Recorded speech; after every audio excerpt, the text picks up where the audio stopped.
निश्चित में गहरा श्वास लेते हुए अपने माता पिता, इष्ट देव, गुरुदेव को प्रणाम करते हुए 3 बार ओम का उच्चारण हमारे साथ करेंगे।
सभी लोग आंखें बंद रखेंगे, मन ही मन संकल्प को दोहराएंगे। हम आजीवन यम और नियम का पालन करेंगे, पूरे विश्व में योग की पताका फहराएंगे। हमारे संकल्प निर्भयता और दृढ़ता से भरे हुए हैं, जिनके माध्यम से सकारात्मक दिशा में सब कुछ किया जाना संभव है। इन्हीं भावों के साथ दोनों हथेलियों को आपस में रब करते हुए धीरे से अपनी आंखों पर रखेंगे। कोमलता के साथ अपनी आंखें खोलेंगे।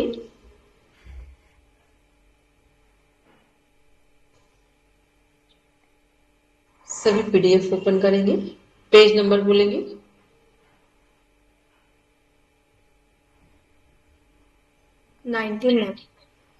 ठीक है, स्टार्ट करें। 19 पढ़ेंगे नहीं? जी मैम। माइक्रो टीचिंग उपागम। माइक्रो टीचिंग अब विभिन्न विषयों के शिक्षण में काफी महत्वपूर्ण स्थान पर पहुंचने लगी है। प्रशिक्षण विद्यालयों में विभिन्न पाठों को इस उपागम के माध्यम से सरलता से प्रभावशाली रूप में पढ़ाया जाता है। इस विधि में छात्राध्यापकों को पहले किसी कौशल के बारे में भली भांति बताया जाता है, फिर उसे प्रदर्शन तथा प्रतिमानों के द्वारा स्पष्ट किया जाता है। छात्राध्यापक प्रतिमानों के माध्यम से उस कौशल का निरीक्षण करते हैं, फिर पाठ तैयार किए जाते हैं, उन्हें कक्षा में पढ़ाया जाता है, जिन्हें वीडियो टैप तथा ऑडियो टैप किया जाता है। जब छात्राध्यापक 8 या 9 मिनट पढ़ा देता है, तब उसे सुपरवाइजर 1 मिनट शेष का निर्देश देते हैं और जब पाठ खत्म हो जाता है, तब छात्राध्यापक को उसका मूल्यांकन चार्ट दिया जाता है। इस प्रकार इस उपागम से शिक्षण का प्रथम चरण समाप्त हो जाता है। शिक्षण के द्वितीय चरण में शिक्षक और छात्राध्यापक मिलकर शिक्षण पर परिचर्या करते हैं और आवश्यकता अनुसार टेप का भी प्रयोग करते हैं। लगभग 8 से 10 मिनट की इस परिचर्या में छात्राध्यापक की गलतियों और अच्छे बिंदुओं के आधार पर उसे सुधार के लिए सुझाव दिए जाते हैं। इसके पश्चात छात्राध्यापक लगभग 15 मिनट के लिए चला जाता है। इस समय वह अपने पाठ पढ़ाने के लिए सुझावों के अनुकूल तैयारी करता है।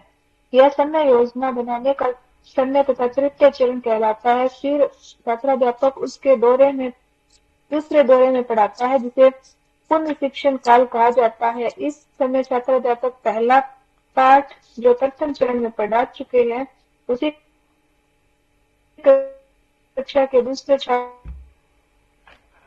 के समूह को पढ़ाता है और फिर 8-9 मिनट के बाद परीक्षा काल प्रारंभ होती है और इस प्रकार से इस उपागम में लगभग 40 से 50 मिनट का समय लगता है। इस प्रकार से प्रशिक्षण महाविद्यालयों में विभिन्न विषयों के प्रकरणों का मान छात्राध्यापकों को शिक्षण कौशल के माध्यम से प्रदान किया जा सकता है।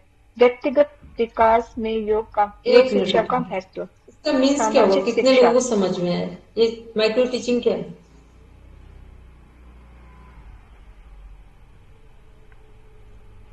जो माइक्रो टीचिंग हम लोग पढ़ रहे हैं, ये क्या है? ये कैसे सपोर्टिव हो सकता है।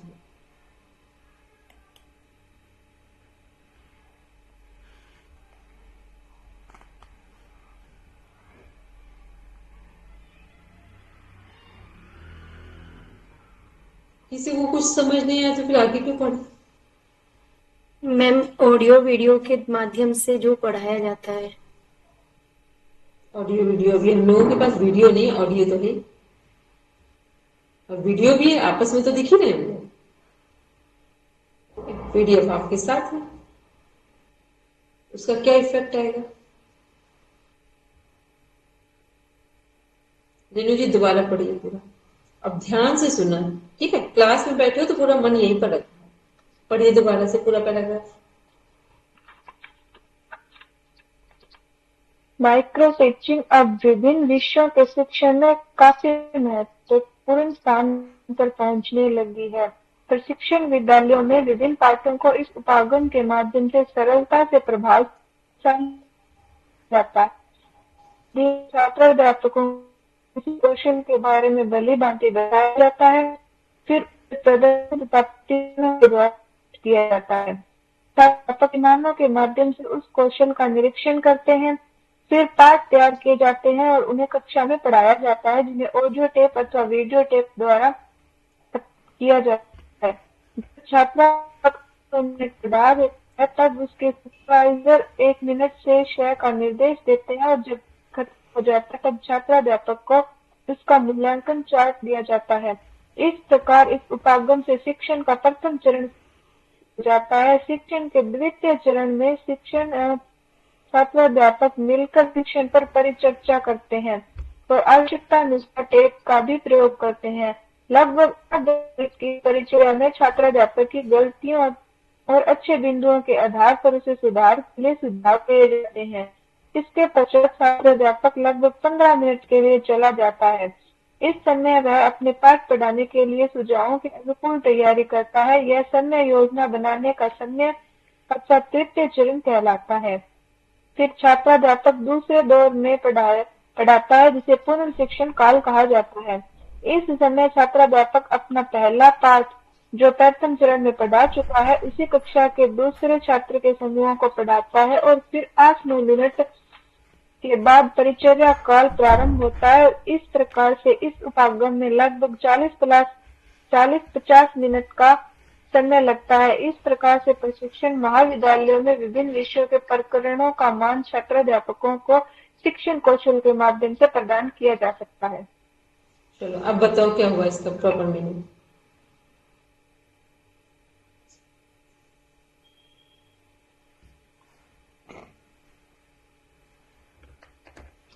मैम हाँ बोलिए विष्णा जी बोलिए। मतलब पहले बच्चों को मतलब ऑडियो वीडियो आधार में पहला समझा जाता है कि मतलब इस विषय से जो पढ़ा होगा, उसके बाद फिर उसको मतलब पढ़ाते हैं ताकि वो समझ सके पूरे।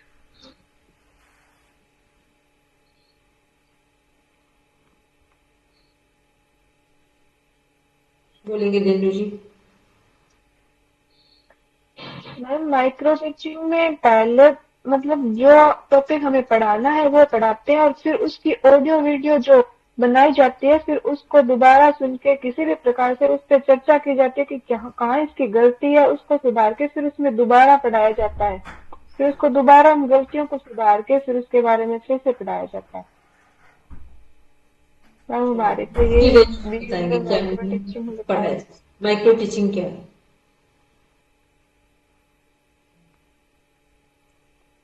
दूसरी रेनू जी समझ पाए हमने किससे बोला है। जी मैम एक्चुअली मैंने सुना नहीं, अभी मैं जस्ट ड्राइव करके गाड़ी मैंने बंद की, वीडियो ऑन किया जस्ट। अच्छा माइक्रो टीचिंग है क्या और कौन है बोलेंगे मैम। हाँ बोलेंगे। मैम मैं आपको सिर्फ माइक्रो वो बता सकती हूँ, बिकॉज माइक्रो मैनेजमेंट क्या होता है, जब हम लोग बहुत ज्यादा डिटेल में किसी चीज में घुस के किसी चीज को मैनेज करते हैं उसे माइक्रो मैनेजमेंट कहते हैं। सो माइक्रो लर्निंग भी उसी से रिलेवेंट है कि जब हम बहुत ही ज्यादा बारीकी से किसी चीज में जो हम ये फीडबैक आदान प्रदान करते हैं, ये जो भी सारा कॉन्सेप्ट हम फॉलो करते हैं वो माइक्रो चीज होती है। जो रूट कॉज तक लेके जाती है इश्यू के, और फिर हम उससे रेलेवेंट फीडबैक उस लर्नर को देते हैं। सो मेरी एक एग्जाम्पल अंडरस्टैंडिंग के माइक्रो को लेके ये है साथ, मैम। एक एग्जाम्पल के साथ दो। मैम जैसे हम लोग करते हैं कि हम लोग विद्यार्थियों को कोई भी टास्क परफॉर्म करने के लिए देते हैं। कोई भी नहीं जैसे बोलो, टास्क का नाम बोलो। ठीक है मैम, सपोज करिए हम लोग जैसे बच्चों की मोटर स्किल्स बढ़ाने के लिए मे बी हमने उनको गार्लैंड दे दिया है कि आप गार्लैंड बनाइए। हमने उनको एक प्लास्टिक का सुई दिया, धागा दिया, और हम देख रहे हैं कि बच्चा किस तरीके से इस एक्शन को परफॉर्म कर रहा है। सो टीचर्स ऐसे बच्चों को ऑब्जर्व करते हैं जिससे उनको पता लगता है कि कौन सा बच्चा किस तरीके से उस कॉन्सेप्ट को एग्जीक्यूट कर रहा है, और फिर उस लर्निंग के हिसाब से उन सिनारियोज को कंसिडर करके बच्चों को वो चीजें सिखाई जाती हैं। और वहीं से हमें बच्चों के बारे में पता लगता है कि बच्चों को किस लेवल का अटेंशन हमें देना चाहिए। मैम ये मैं अपनी अंडरस्टैंडिंग से बोल रही हूँ, नहीं, बाकी हो बोला सकता सही है है, इसमें कुछ और यही चीज। माइक्रो टीचिंग है। ठीक है, बस यहाँ पर क्या है कि जब हम क्लास में अप्लाई कर रहे हैं तो जो आप बोल रहे हैं यही, क्योंकि माइक्रो का मीन्स जो है वो तो सेम ही रहेगा कहीं पर भी बात की जाए। ठीक है, माइक्रो मैक्रो मीनिंग चेंज नहीं होगा। अब वो कॉन्सेप्ट किस में कनेक्ट हो रहा है उसमें थोड़ा सा अंतर हो सकता है, बाकी प्रॉपर मीनिंग में अंतर नहीं आएगा। बोलेंगे रेनू जी, क्या कह रहे हैं? हेलो रेनू जी, जो पढ़ रहे थे, हैंड रेज किया था आपने। नहीं, ऐसे ही। ठीक है, देखो माइक्रो टीचिंग है क्या कि जैसे अभी हम आपको कुछ पढ़ा रहे हैं। ठीक है, एक हुआ हमने आपको, आपने पढ़ा और हमने समझाया, एक ये पार्ट हो गया। दूसरा पार्ट हुआ कि हमने जो पढ़ाया और जो आपने पढ़ा और हमने समझाया, इसी को हमने ऑडियो वीडियो के फॉर्म में आपको दिखा दिया। अब इसको सिंपल लेते हैं। जब अभी आप लोगों के उत्तराखंड में स्पोर्ट्स के प्रोग्राम हो रहे थे, ठीक है, तो उसमें पहले क्या था उसके बारे में बताया गया, आपने भी कुछ प्रैक्टिस की, फिर भी आप तब तक उतना क्लियर नहीं थे जब तक आपको वीडियो नहीं दिखाया। कितना भी हम बोल रहे थे कि स्टेज कवर करना है, ठीक है, जाने और आने का सिस्टम कैसे रखेंगे, ठीक है, फेस जेस्चर कैसे रखेंगे, सब कुछ बताने के बाद और आपके करने के बावजूद भी जब आपने वीडियो को देखा तो वो जो क्लियरिटी उस टाइम आई, उसके थ्रू आपने क्या किया, दोबारा से अपनी जो चीजें सीखी थी उन्हें सुधार कर दिया। जो पहले आपने सीखी थी वीडियो देखकर क्या किया, सुधार कर दिया, और जहां जहां आपके डाउट्स थे वो क्लियर हो गए। जो जो बात आपको समझने में कंफ्यूज थी, क्योंकि क्यों क्लियर हुई वो चीजें, क्योंकि वो प्रॉपर एक स्टेज परफॉर्मेंस हो चुकी थी। तो जो काम हो जाता है उसका मतलब वो रिजल्ट ओरिएंटेड है, कंक्लूजन है वहां पर। तो उसके थ्रू हमने क्या किया, एक लेसन ले लिया कि किन किन चीजों को, जैसा सिलेबस आया है, मैम ने बताया है, हमने प्रैक्टिस की है, बट ओवरऑल सभी चीजों के बाद वीडियो देखने के बाद हमको ये समझ में आया कि हमें और किन किन बातों का ध्यान रखना। फिर हम क्या करेंगे, अब हम जिन चीजों का ध्यान नहीं रख पा रहे थे उनको फिर से ध्यान रखना शुरू कर देंगे, और फाइनल एक अटेंशन पे करेंगे अपने लिए फाइनली कि अब हम स्टेज के लिए जो हमने तैयारी की थी उसको कैसे करना है या और अच्छा कैसे करना है। ठीक है, तो जब हम किसी भी लर्निंग के पार्ट को 1 से लेकर 3 बार रिपीट कर लेते हैं तो वो लर्निंग का पार्ट आपके लर्निंग के साथ साथ एक्सपीरियंस का भी पार्ट बने। ठीक है, कोई भी नॉलेज आपके अनुभव का भी हिस्सा बन जाता है। जब तक आपका, हम हमेशा बोलते हैं ज्ञान आप कितना भी अर्जित कर ले लेकिन ज्ञान आप भूल जाएंगे। मान लो आपको भी हम 1 घंटे एक लाइन को लर्न करने के लिए दे दें, आप पूरा लर्न कर लेंगे एज इट इज, लेकिन 1 ईयर 2 ईयर्स के बाद हम बात करें तो आप भूल जाएंगे। लेकिन यही जो लाइन है इसको आपने अनुभव के साथ लर्न की हो। सपोज हमने कहा कि प्राणायाम से हमारा स्ट्रेस रिलीज होता है, जो हमारी थॉट प्रोसेस है वो स्लो डाउन होती है।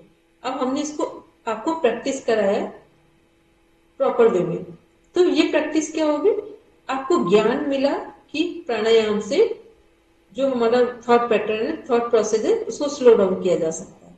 लेकिन जब आपने इसको करके भी देख लिया, अब हम इसको 10 साल बाद भी पूछेंगे, आफ्टर 10 ईयर्स बाद भी पूछेंगे, तो हो सकता है कि जिन शब्दों में हमने आपको डिफाइन किया था वो ना बता पाए, लेकिन उसके अनुभव को बता दें कि उससे क्या हुआ था। कोई व्यक्ति को आप बार बार कहें बच्चों को बोलते हैं ना कि इसको नहीं छूना, इसको नहीं छूना, बार बार कह रहे हैं कि आग में हाथ नहीं रखना, और एक बार बच्चा अगर जल गया तो अब आप उससे कहेंगे भी तो भी नहीं रखेगा। क्यों नहीं रखेगा?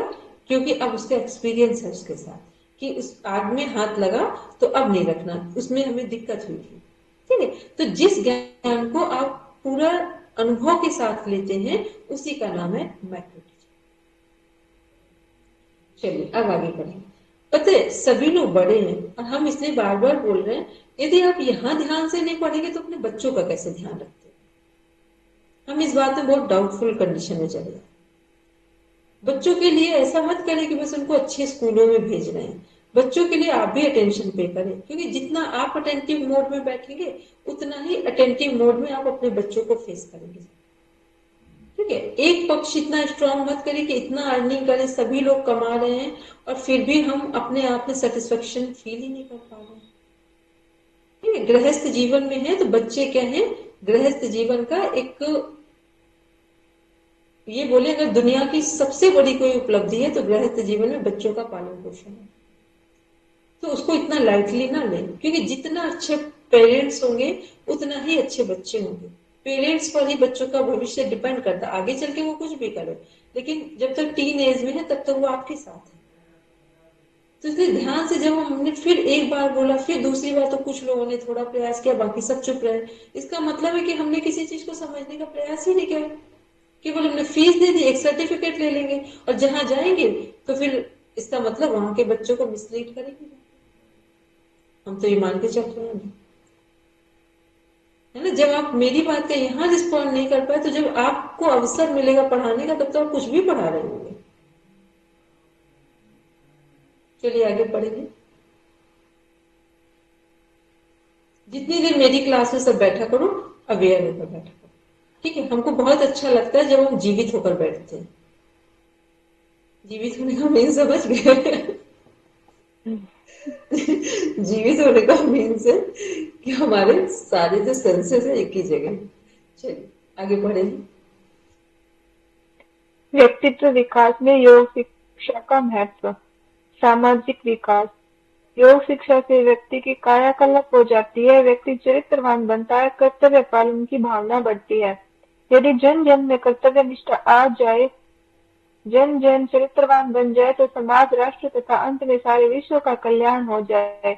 योग शिक्षा से व्यक्ति में सामाजिक कल्याण तथा विकास की भावनाएं भी भरी जा सकती है। सामाजिक विकास तथा उन्नति में योग शिक्षा निम्न आधार पर सहायक हो सकती है। व्यक्ति समाज कल्याण के लिए तभी सहायक हो। ये जो पैराग्राफ है उसमें इतनी महानतम लाइनें लिखी है, इतनी बड़ी बात लिखी है, और इसके अनुकूल जरा हम लोग देखें हम कहाँ हैं। क्या लिखा है उसमें? जन जन में कर्तव्य निष्ठा आ जाए। जन जन मीन सभी लोगों की बात हो रही, चरित्रवान बन जाए। समाज, राष्ट्र, अंत में पूरे विश्व का कल्याण हो। यहाँ हम अपना कल्याण नहीं कर रहे हैं तो समाज, राष्ट्र और विश्व तो बहुत दूर की बात हो जाएगी। सबसे पहले किसका कल्याण करना है? स्वयं का, फिर अपने परिवार का, फिर जहां प्रोफेशन है वहां पर, इसके बाद एक चेन बन जाएगी। तो इसलिए योग को सीरियस लें, क्योंकि योग जीवन का हिस्सा है। पढ़ेंगे आगे। व्यक्ति समाज कल्याण के लिए तभी सहायक हो सकता है यदि वह समय, तन तथा मन से स्वस्थ है। योग तन और मन को स्वस्थ रखकर व्यक्तियों की कार्य क्षमता में वृद्धि करता है। व्यक्तियों की कार्य क्षमता में वृद्धि से अभिप्राय समाज की भलाई तथा विकास। योग राजसिक तामसिक एक मिनट रुकेंगे। समाज की भलाई तथा विकास, तो ये समाज की भलाई और विकास से क्या तात्पर्य है?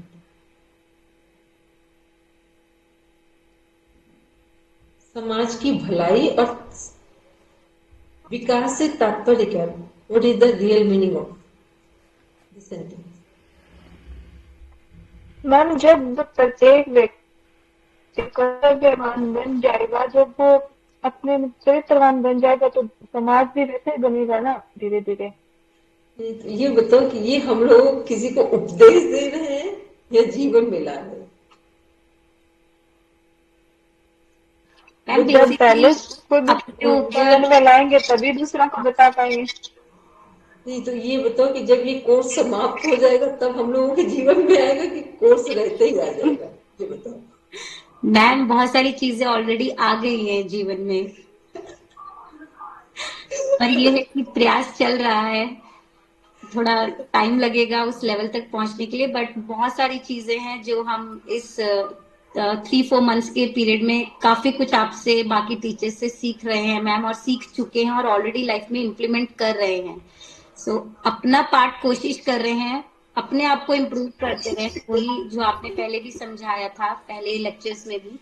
सो उस चीज को ध्यान में रखते हुए कर रहे हैं कि अपने अपने ऊपर अगर धीरे धीरे फोकस करते रहेंगे, अपने आप को एक अच्छा व्यक्ति बनाते रहेंगे, तो इवेंचुअली हम अपने बच्चों में वो अच्छी चीजें ला पाएंगे, और शायद थोड़ा बहुत लेटर स्टेज पे जाके वो चीजें सोसाइटी को भी कहीं ना कहीं हेल्प करेंगी।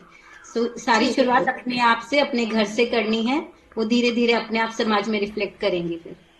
अब ऑनेस्टी के साथ हम कुछ बातें पूछ रहे हैं, ठीक है, उसको यस नो में बताना है, क्योंकि बस 3 दिन बाद आपकी क्लास ओवर होगी। कितने लोग सही में स्वस्थ हैं?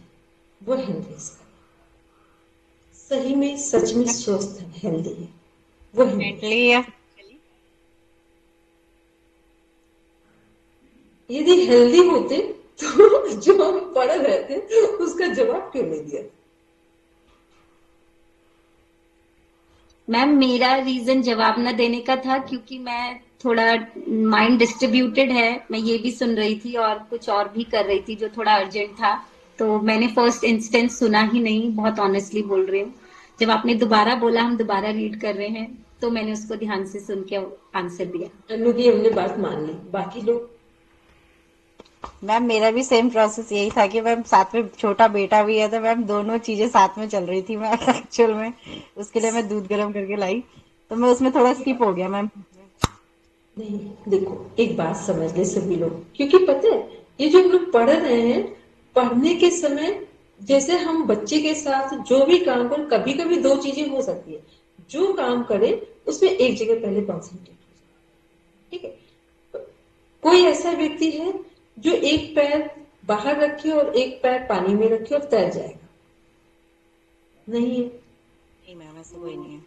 तो कुछ बेसिक कॉन्सेप्ट समझ लगे, जैसे लगे कि हमें कोई दूसरा काम करना है, पता है क्या करो, इसको थोड़ी देर के लिए वन साइड हो जाओ, जिस काम को आप करना चाहते हो उस पर फोकस हो जाओ। कुछ गलत नहीं है, वो कई बार होता है कि एक समय पर हमारे पास दूसरा काम भी आ जाता है, उसमें फोकस्ड हो जाओ, लेकिन जिसमें कनेक्ट होना उसको पूरा कर। यदि आपने दो जगह अपने माइंड को डाइवर्ट कर दिया, किसी काम में सफल नहीं हो सकता।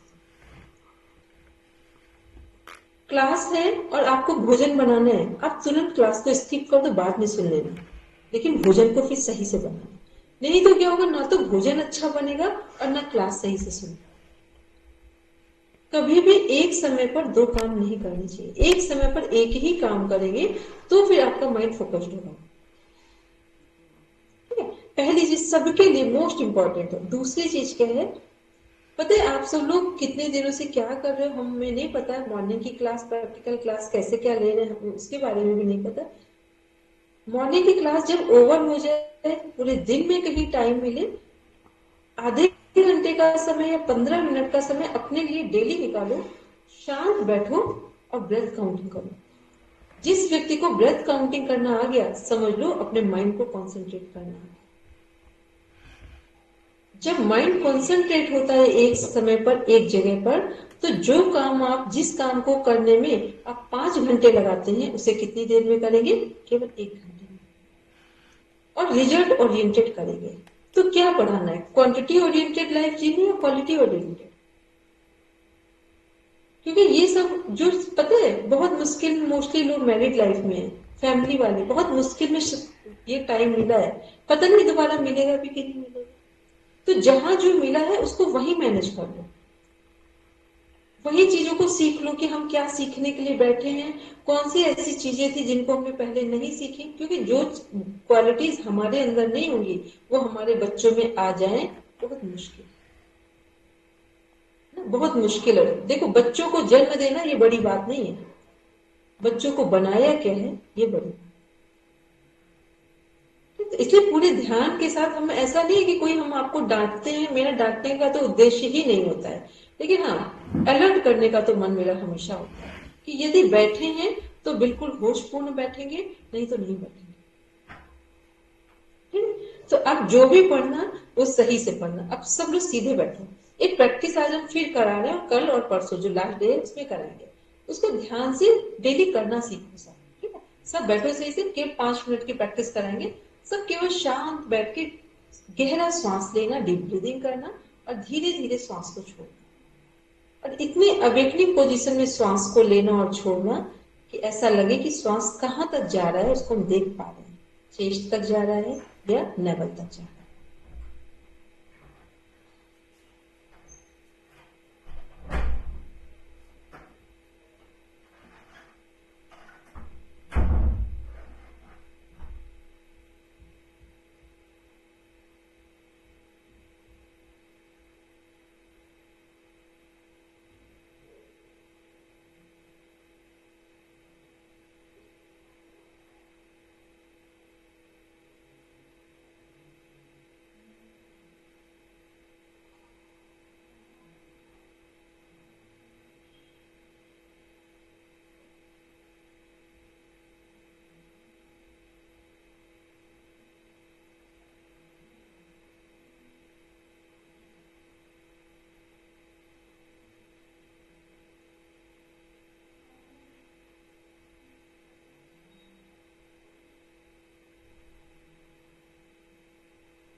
Release, open your eyes.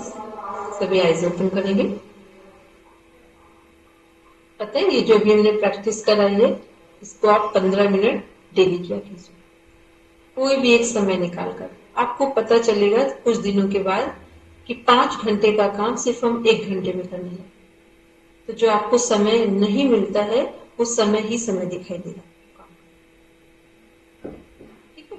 अभी हमको लगता है ना इस काम के लिए समय नहीं, इस काम के लिए समय नहीं, ऐसा फील करते हैं। जब सही ढंग से कॉन्सेंट्रेट हो जाते हैं अपने आप में, तो ऐसा लगता है कि काम कम है और टाइम अधिक है हमारे पास। चलिए पढ़ेंगे आगे नीचे। Thank you ma'am. जी मैम। योग राजसी तथा तामसी भोजन के स्थान पर सात्विक भोजन पर बल देता है। यह कहा जाता है, जैसा अन्न वैसा मन। सात्विक भोजन से आचरण तथा व्यवहार में सुधार होता है। योग सब आचरण की प्रेरणा देता है। आज की युवा पीढ़ी पर देश का भविष्य निर्भर करता है। यदि वर्तमान युवा पीढ़ी सब आचरण करने वाली होगी तो निश्चित रूप से भारत का भविष्य सुरक्षित है। नैतिक विकास। योग शिक्षा नैतिक विकास में महत्वपूर्ण योगदान देती है। कहा जाता है कि यदि धन गुम हो जाए तो व्यक्ति धन फिर कमा लेगा, लेकिन उसका स्वास्थ्य ठीक नहीं है तो वह जीवन में कुछ खोता है, परंतु चरित्र ही नहीं है तो उसे सब कुछ खो दिया। योग शिक्षा नैतिक विकास तथा संवेगात्मक विकास की दिशा में निम्नलिखित कार्य करती है। योग सद आचरण, संयम, इंद्रिय निग्रह की भावना मन में बढ़ता है। उपयुक्त समय पर उपयुक्त कार्य करना तथा संवेगात्मक व्यवहार में करने के गुण पैदा करता है। आज सत्य, प्रियता, कर्तव्य निष्ठता, दया, सहानुभूति, प्रेम, शांति, सहयोग केवल पुस्तकीय शब्द रह गए हैं। वास्तविक जीवन में इसका कोई मूल्य नहीं है। योगिक क्रियाओं से व्यक्ति में ये गुण पैदा ही नहीं होते, वरन वास्तविक जीवन में व्यक्ति ने अपनाता भी है। सांस्कृतिक विकास। किसी भी देश के उत्थान पतन में उस देश की संस्कृति का बहुत योगदान होता है। भारत का गौरवमय इतिहास इस बात का प्रमाण है। भारत सोने की चिड़िया के नाम से विख्यात था, जहाँ धन धान्य की कोई कमी नहीं। आध्यात्मिक आधार पर विश्व गुरु संस्कृति का पतन होता रहा, देश का पतन होता रहा। आज भारत की आधी से भी अधिक जनसंख्या गरीबी रेखा से भी निम्न जीवन जीने को विवश है तथा भारत विश्व समुदाय का कर्जदार है। ऐसी विकट स्थिति में रोशनी के माध्यम से लो नजर आती है तो वह केवल योग है। योग शिक्षा व्यक्ति को सुसंस्कृति बनाने तथा सांस्कृतिक विकास की दिशा में निम्नलिखित कार्य कर सकती है। एक मिनट रुकेंगे। योग एक मिनट रुकेंगे। देखो, जितना भी अभी तक जितने भी सब्जेक्ट हैं, जितनी भी विधाएं हैं, जितनी भी टेक्निक्स हैं, एक जगह पर आकर सभी फेल हो गई या फेल हो रही है। योग क्या है? योग the science of body, mind and soul. योग किसका साइंस है? शरीर, मन और आत्मा का विज्ञान। जब हम एक डायरेक्शन में तीनों चीजें होती है, शरीर भी, मन भी और आत्मा भी, तब उसे योग बोलते हैं। और जब ऐसा जीवन जिएंगे तो ये जीवन कैसा है? शारीरिक, मानसिक, आर्थिक, आध्यात्मिक, सामाजिक सभी पहलुओं से हमें स्वस्थ बनाए। यही पढ़ रहे हैं ना हम लोग लगातार। फिर हम क्यों बार बार भूल जा रहे हैं कि एक समय पे दो काम करेंगे? जब भी कभी लगे एक समय पर एक ही काम। हर संभव प्रयास एक समय पर एक ही काम करेंगे। कभी आप अपना काम कर रहे हो, बाद में इसको रिकॉर्डिंग को आराम से सुन लेना। कम से कम इतना हो, कोई व्यक्ति साथ में होगा तब आपका माइंड डाइवर्ट हो जाएगा, चाहे वो बच्चा ही क्यों ना हो। ऐसा कोई टाइम हो रिकॉर्डिंग सुनने का, भले आप अपना किचन में काम कर रहे हो, सर्व कर रहे हो, तब सुन रहे हो तो सुन लोगे, तब इतना माइंड डाइवर्ट नहीं होगा। लेकिन एक जीवित व्यक्ति, बच्चा है या बड़ा कोई भी है, फिर आपका माइंड डाइवर्ट होगा। किसी से आप बात कर रहे, टोटली माइंड आपका डिस्कनेक्ट होगा। तो इन बातों का ध्यान रखें। दूसरा, योग क्या है? जितना आप लोग सुबह प्रैक्टिस करते, कुछ भी करो, जब तक आप प्राणायाम को अपने जीवन का आधार नहीं बनाते हो, आधे घंटे प्राणायाम की एक चेन सिस्टम में प्रैक्टिस नहीं करते हो, तब तक आपको आपके जीवन में परिवर्तन नहीं दिखाई देगा। जब आप आधे घंटे 20 मिनट चेन सिस्टम में, आधे घंटे पूरा पैकेज होता है प्राणायाम का, 20 मिनट्स नाड़ी शोधन प्राणायाम और फिर 10 मिनट्स में ओम चैंटिंग और भ्रामरी प्राणायाम को एड ऑन करते हैं। तो जब इस तरह से प्राणायाम चेन सिस्टम में करते हो, पूरी अवेकनिंग पोजीशन में, तब आपके जीवन में परिवर्तन दिखाई देगा। अन्यथा आप सब काम करते जा रहे हैं, लेकिन किसी भी काम के प्रति आप पूर्णतः समर्पित नहीं होते। ठीक है, तो इस बात का सब ध्यान में रखेंगे सभी लोग कि योग पढ़ रहे हैं तो योग का मीनिंग हमारे जीवन में दिखना चाहिए। ठीक है, एक समय पर एक कार्य करें, एक पूरा हो जाए फिर दूसरे को ले, और एक जो भी काम है वो एक डेडलाइन के अंदर पूरा हो जाए। पढ़ेंगे आगे दिन। योग शिक्षा सब आचरण, संयम, नियम तथा इंद्रिय निग्रह आदि के माध्यम से उपयुक्त मानवीय मूल्यों को विकसित कर व्यक्ति को संस्कृति बनाने में महत्वपूर्ण योगदान दे सकती है। युवा वर्ग को विशेष रूप से योग संबंधी साहित्य तथा दर्शन आदि से परिचित करवाकर अपनी एक मिनट संस्कृति देखिए, को एक मिनट रेणु जी, इस लाइन को देखिए क्या लिखा हुआ है। योग शिक्षा सद आचरण, संयम, नियम तथा इंद्रिय निग्रह आदि के माध्यम से उपयुक्त मानवीय मूल्यों को विकसित कर व्यक्ति को संस्कृत बनाने में, नहीं सुसंस्कृत बनाने, ठीक है। संस्कृति बोलते हैं ना, सुसंस्कृति है इनके जीवन में। संस्कृत तो एक एज ए सब्जेक्ट कनेक्ट हो जाएगा, सुसंस्कृत हो जाएगा, सुसंस्कृत बनाने में महत्वपूर्ण योगदान दे सकती है। सेकंड पढ़ेंगे। युवा वर्ग को विशेष रूप से योग संबंधी साहित्य तथा दर्शन आदि से परिचित करवाकर अपनी संस्कृति को, जो पश्चिमी संस्कृति के कारण समाप्त होती जा रही है, जानने तथा पहचानने में सहायता मिल सकती है। युवा वर्ग को अपनी प्राचीन संस्कृति पर गर्व करने का अवसर तथा उसके मूल्यों को आत्मसात करने का अवसर मिल सकता है। आध्यात्मिक विकास। भारत आर्थिक आधार पर नहीं वरन आध्यात्मिक आधार पर भी विश्व गुरु माना जाता रहा है। विश्व के अनेक देशों के लोग ज्ञान प्राप्त करने के लिए भारत आए थे। भारत के साधु सन्यासियों का संयमी जीवन, लंबी आयु, जीवन के आदर्श उसके प्रेरणा स्रोत थे।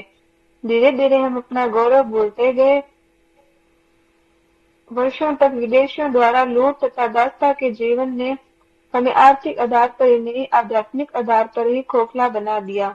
योग शिक्षा ही एक ऐसा उपाय नजर आता है जो व्यक्ति के आत्मिक उत्थान तथा आध्यात्मिक विकास की दिशा में निम्नलिखित कार्य संपन्न कर सकती है। योग शिक्षा से स्थूल शरीर के अतिरिक्त सूक्ष्म शरीर के अस्तित्व का बोध संभव है। महत्व शरीर का नहीं, आत्मा का है। शरीर तो जन्म लेता है और मरता है, परंतु आत्मा अमर है। जैसे हम कपड़े बदलते हैं, उसी तरह आत्मा शरीर बदलती है। स्थूल शरीर तो यही समाप्त हो जाता है, ऊपर सूक्ष्म शरीर ही जाता है। सभी प्राणी उस परम पिता परमेश्वर। स्थूल और सूक्ष्म शरीर का मीन सबको पता है। स्थूल क्या है हमारा? मैम जो शरीर होता है हमारा वो स्थूल होता है, आत्मा जो होता है वो सूक्ष्म होता आत्मा तो सूक्ष्म बिल्कुल नहीं होती है।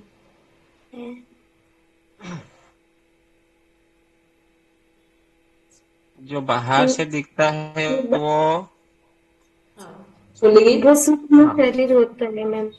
जो सूक्ष्म बाहर से शरीर दिखता है वो स्थूल शरीर है, और वो जो नहीं दिखता है वो सूक्ष्म है। हाँ। देखो एक चीज सब समझ लेंगे, 3 शरीर होते हैं हमारे, स्थूल, सूक्ष्म और कारण। स्थूल का संबंध बॉडी से होता है, सूक्ष्म का संबंध मन और प्राण से होता है, और कारण का संबंध हमारे सोल से होता है, आत्मा से। मैम और एक बार बता दीजिए। हमारे 3 शरीर होते हैं।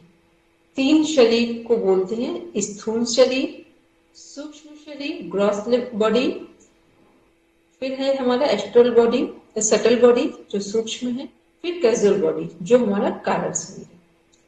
तो ये 3 शरीर, स्थूल का संबंध दिखने वाली चीजों से जो हमारी बॉडी है उससे है, सूक्ष्म का संबंध हमारे माइंड से है और माइंड हमेशा प्राण के साथ कनेक्ट होता है, फिर कारण का संबंध हमारी सोल से है, आत्मा से।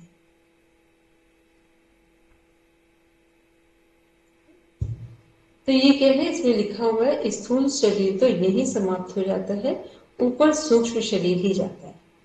तो सूक्ष्म में हमारा जो मन प्राण वो हमारे शरीर से हटेगा। जब व्यक्ति के बोलते हैं ना शरीर से प्राण निकल गए, प्राण का मतलब एक ऊर्जा चेतना निकल गई। प्राण के कारण ही हमारा शरीर कार्य कर रहा होता है। और जो आत्मा है उसको बोलते हैं अपरिवर्तनीय, ठीक है, जो बदलती नहीं, फिर से नया शरीर धारण कर लेती है। कल हम लोग इसके आगे पढ़ेंगे, और जो ये पीडीएफ है हमारे पास, जब कभी टाइम मिले तो एक बार उसको देख लिया करो कि इस पीडीएफ की मेन हेडिंग्स कौन सी है और डेफिनेशन कौन सी है। चलिए सब बैठेंगे शांति पाठ के लिए।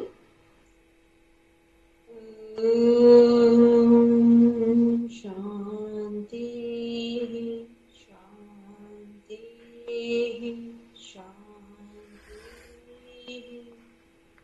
सर्वानिष्टसु शान्तिर्भवतु।